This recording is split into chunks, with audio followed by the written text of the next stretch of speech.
ईशा तो बाहुड़ा रे कालिया रे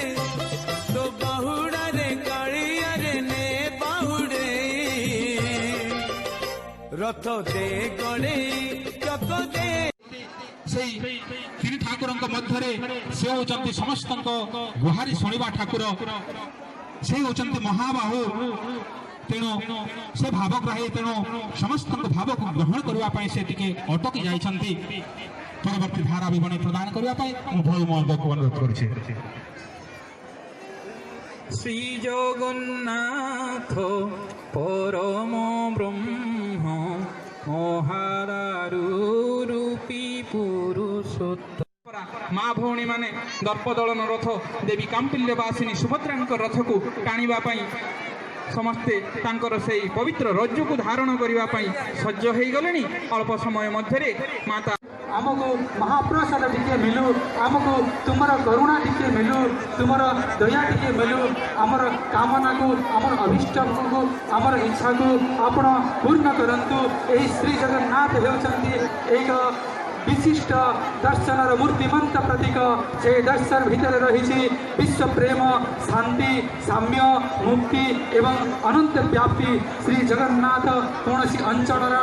निर्दिष्ट अंचल नाथ नुहति से केवल गोपीमानंकर नाथ गोपीनाथ नुहति से केवल द्वारिकानाथ नुहति से होती सकल विश्व ब्रह्मांडर ईश्वर से होती सकल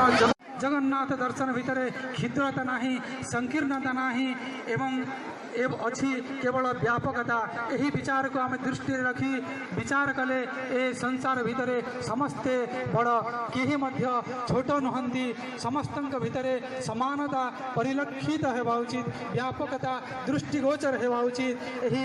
नंदी घोष रथ वर्तमान अटकी जाइछंती ताहाकु स्पर्श करने निमित्त यही नंदी घोष रथर दौड़ी को टाणिबा निमित्त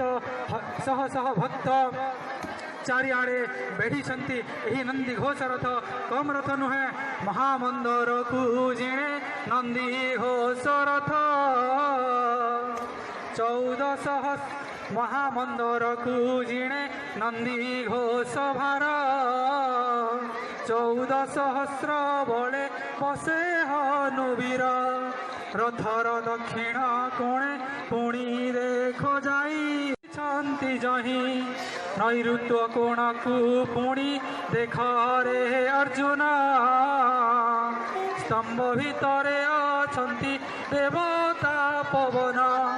पश्चिम कोण को दृष्टि कर रे विजय।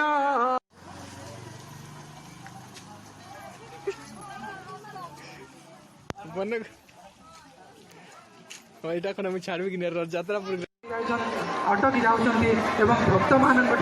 से गुहारी शुणुंट कामना पूरण करने निमित्त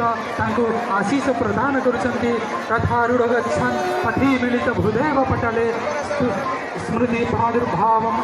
प्रतिपदमुपाकर्ण्य सदयः दया सिंधुर्बंधु सकल जगतां सिंधु सतया जगन्नाथ स्वामी नयन पथगामी भवतु मैं जगन्नाथ स्वामी नयन पथगामी भवतु मैं। रथ आगक आगक बढ़ी चली वर्तमान समस्त उपस्थित जनसाधारण को भक्त मान को धन्यवाद अर्पण करुँ एवं जो